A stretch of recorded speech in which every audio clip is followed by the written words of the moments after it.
హరి ఓం శ్రీ గురుభ్యో నమః. త్రయంబకం యజామహే సుగంధిం పుష్టివర్ధనం ఉర్వారుకమివ బంధనాన్ మృత్యోర్ముక్షేయమామృతాత్. శివపురాణం 16వ రోజుకు స్వాగతం. శంఖచూడుని సంహారం. శంకరుడు శంఖచూడునితో యుద్ధము చేయుచుండగా దేవీ గణములను సైన్యములను చంపి రక్తపానము చేయుచు నృత్యములు గావింపగా శంఖచూడుని సైన్యములు రక్తమధ్యమున పొరలాడుచుండగా యుద్ధభూమి మిక్కిలి భయమును గొల్పుచుండెను. విపరీత మూడవ నేత్రమును తెరచి భయంకరాకారముతో శంఖచూడునితో రణమొనొచ్చుచుండెను. ఇట్లు 2 జాములు యుద్ధము చేశాను. అంతటా ఆకాశవాణి శంకర, శంఖచూడుని పుణ్యమంతరించినది. త్రిశూలమును సంహరించి శిరస్సును త్రిశూలమును ఖండించను. శిరస్సును త్రిశూలమును ఖండించను. తక్కువగా గల దానవులు యుద్ధభూమి నుండి పారిపోయి ఎచ్చటనో పాతాళము దావుకొనిరి. సురులు పుష్పవృష్టి కురిసినది. శంఖచూడు శంకరునిది చెంపబోట ఎచ్చటనో ఎవరికీ తెలియలేదు. జనార్దనుడు మాయచేత శంఖచూడిని ఆకారముతో తులసితో రమించి సుఖించుచుండెను. జనార్దనుడు ఒకనాడు పగటియందు నిద్రింప మాయావిద్య జనార్దను నుండి తొలగిపోయే. సాధారణముగా శాంబరి అను మాయావిద్య నిద్రపోయినప్పుడు ఆద్యంతమును తొలగిపోవును. అందువలన జనార్దను నిజరూపము తులసి చూచి జనార్దనునిగా తెలుసుకుని కోపము గలదై, జనార్దన, మాయారూపము దాల్చి నా పతివలే సంచరించి నా శీలమును భగ్నమొనొచ్చితివి, కాన నీవు శిలారూపమును పొందమని శపించను. జనార్దనుడు నిద్ర నుంచి లేచి, తులసి, నీవు గోకులమందు లక్ష్మీ అంశమును పుట్టితివి. శంఖచూడు నా అంశమును పుట్టినవాడు. అతడు గోకులమునకు పోయినాడు. నీవు గండకీ నదీ రూపమున ప్రవహింతువు. నీయందు నేను సాలగ్రామ రూపుడునే జన్మింతును. నీ అంశలో కొంత తులసివై భూలోకమున జన్మింతువు. నిన్ను పూజించి సదా వర్తింతురు. శంఖచూడిని అస్థికలు గంగానయందు శంఖములై జన్మించను. దేవి, ఎవరైనను శంఖోదకం సాలగ్రామమును అభిషేకించి తులసీదళముతో పూజించురో వారికి సమస్త సుఖ సంపదలు పొందగలరు. కానా నీవు గోలోకమునకు జనము, నేను రాగలను అని జనార్దనుడు అంతర్హితుడయ్యను. సూతుండు సౌనికాదులు చూసి, మునులారా, శంఖయాడు చరిత్ర తులసీ కథ చదివిన వారు సకల పాప విముక్తులై రోగములు లేక సుఖముగా ఉందురని చెప్పిరి. సౌనికాదులకు సంతసించి సూతుని కాంచి నందీశ్వర చరిత్ర చెప్పమని కోరగా సూతుండు సౌనికాదులు నందీశ్వర చరిత్రను చెప్పసాగాను. సూతుండు సౌనికాదులను కాంచి నందీశ్వరుని కథ పూర్వము నందీశ్వరుడే మార్కండేయునకు చెప్పి ఉన్నందున దానిని మీకు విస్తరించి చెప్పుచున్నాను, వినుడు.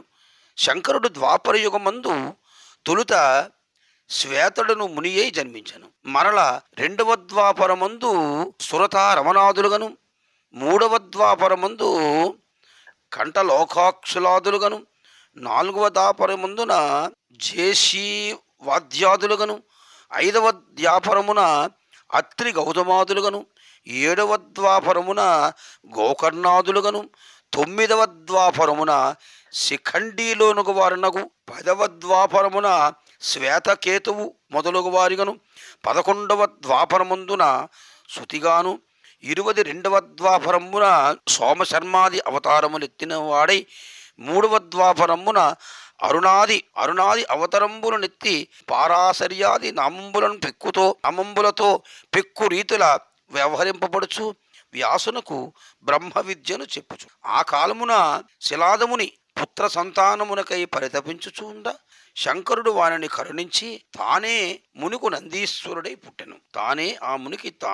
నందీశ్వరుడై పుట్టెను. సాయంకాలమున మునికి శిలాదుడు అను కుమారుడు కలడు. శిలాదుడును మునికి చాలా దినముల వరకు సంతానము కలగలేదు. అందుకు బహువిచారమును పొంది అనేక తీర్థయాత్రలను చేసి అనేక వ్రతములు చేసి సంతానమునకై పార్వతీ శంకరులను అతినయతతో కొలిచి తపమాచరించుచుండెను. ఇట్టు శిలాదుడు బహుకాలము తపమాచరించుట వలన దేహమును ఆవరించి పుట్టెను. శల్యావశిష్ఠుడయ్యుండెను. అట్టి మునిని గౌరీ శంకరులు చూచి వలయ వరములు కోరుకొమ్మని పలికాను. శిరస్సుపై శంకరుడు తన హస్తమందుంచెను. రోడ్డు చిగుర్చున్నట్లు శంకరుని దివ్య హస్త స్పర్శకు శిలాదునకు రక్త మాంసాది సంయుతుడై నూతన యవ్వనుని వలనే గోచరించి గౌరీ శంకరులు చూచి, గౌరీ శంకరులారా, మీరు నాకు వరములిత్తురని పలుకుట నాకెంతయో నా అదృష్టము. నాకు అయోనిజుడును దీర్ఘాయుష్మంతుడును భక్తుడును విద్యావంతుడును కొడుకుని ప్రసాదించమని అడిగిరి. శంకరుడు శిలాదునితో అల్పాయుర్ధవంతుడును పుత్రుడు కనిన పల్కి అంతర్హూతుడయ్యను. సంతానమునికై వాంఛించుచు శిలాదుడు కనిపెట్టియుండెను. కాన పుత్ర సంతాన ప్రాప్తి యందును యజ్ఞమును తేజలచి యజ్ఞసాయుధులను తయారు చేసి యాగగుండమును త్రవ్వించెను. ఆ గుండమును త్రవ్వుచుండగా కుమారుడు పడెను. ఆ కుమారుని శిలాదుడు భార్యకు ఇచ్చెను. ఆ యజ్ఞగుండమును త్రవ్వుచుండగా కుమారుడు అగుపడెను. ఆ కుమారుడు శిలాదుడు భార్యకిచ్చెను. జాతకర్మములను చేయించి దంపతులు గారాభముతో పెంచుచుండిరి. గగనవాణి అంతటా ఇట్లు పలికెను, శిలాద, నీ కుమారుడు నందుడని పేరంబరుచుచు నిన్ను ఆనందింపజేయగలడు అనెను. ఉపనయనాదులు పూర్తి గావించి శిలాదుడు విద్యాభ్యాసమునకు గురువులకు అప్పగించెను. సమస్త విషయములందును శిలాదత్తుడైన నందుడు సంపాదించి మంచి బుద్ధి సూక్ష్మత కలిగి వర్తించుచుండెను. ఇట్లుండ శిలాదుని ఇంటికి మిత్రావరుణులు మునివర్యులు వచ్చిరి. శిలాదుడు వారిని గౌరవించి భోజనాది సత్కారములైన పిమ్మట తన కుమారుని నందుని చూపి వాని అదృష్టమును కూర్చి పలుకుడని కోరిరి.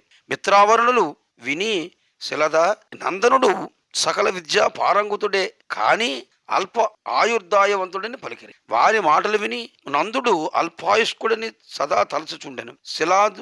శిలాదుడిట్లు విచారించుట చూచి నందుడు తండ్రి విచారణకు కారణమేమని అడిగాను.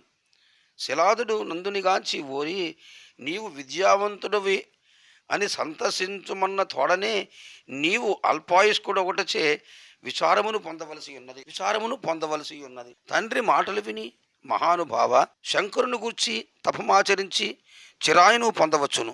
అతని యందు పలికి నందనుడు కేదారంబున గౌరీశ్వరుని కూర్చి నీతితో తపమాచరించను. కేదారంబున గౌరీ శంకరుల కూర్చి నీతితో తపమాచరించను. నందునకు గౌరీ శంకరులు వరమిచ్చుట.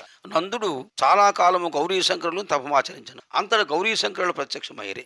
నందుని వలయ వరములు కోరుకోమని గౌరీ శంకరులు పలికినంత నందుడు ఆనందముతో వారిని పొగడి, మీతో సమానముగా గౌరవమును పొందుచు బ్రతుకుచున్నట్లు వరమిచ్చుట నాకు సంతసము అని పలికాను. నందుడు సంతసించి పలికిన వాక్యములకు గౌరీ శంకరుడివి, నందా, నీవు ఇంటి నుండి నందీశ్వరుడును పేరిట కీర్తివంతుడవై మాకు వాహనుడవై గణాధిపతివై పూజనందుచుందువు.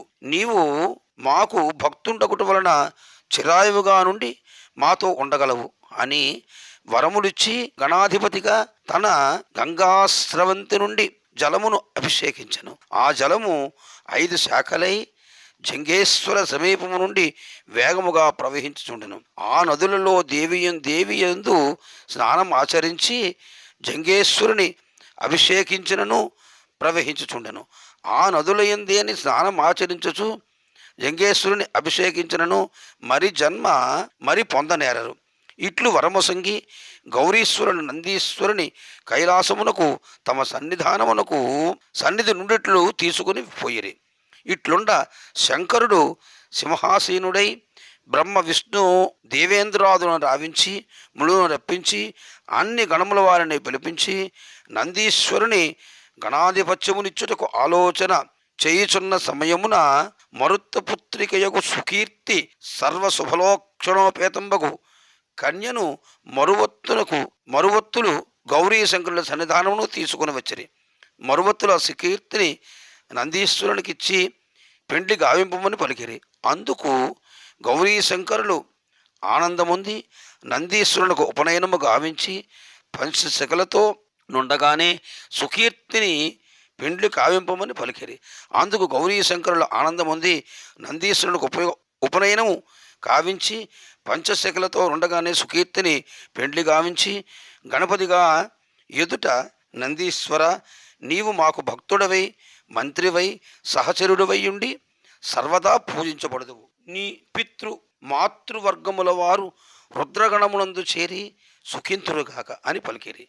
బ్రహ్మాదులు సంతసించి వారి నెలవులకు జనిరి. సూతుండి నందీశ్వరుని చరిత్ర శౌనికాదులకు చెప్పి ఈ కథను వినువారులకు చదువువారు వ్రాసినవారు సమస్త రోగం నుండి విడువబడి పాపంబులు తొలగి సర్వ సంపదలతో తొలతూగుచు దరిద్రము లేక సుఖింతురు అని పలికెను. మరియు పరమేశ్వరుడు అంతగా పరమేశ్వరుని అంశగా అవతరించిన భైరవుని చరిత్ర చెప్పుమని పలికెను.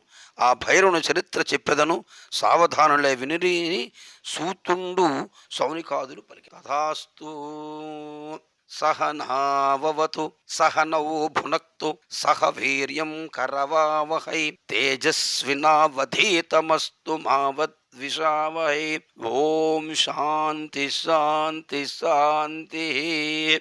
సర్వే జనా సుఖినో భవంతు. సమస్త లోకా సుఖినో భవంతు. తథాస్తు.